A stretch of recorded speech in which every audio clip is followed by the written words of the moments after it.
सबसे नीक बाटे सहिया किसानी, खुशी बाटे रउआ घरवे में बानी।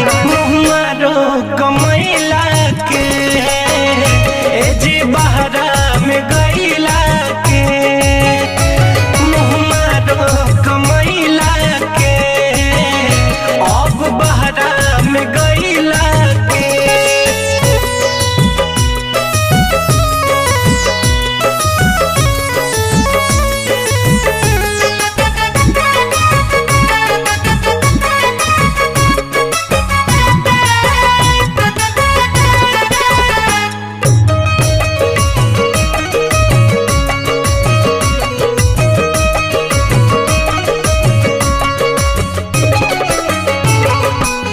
महल से नीक बाट टूटही पलानी, नून रोटी भले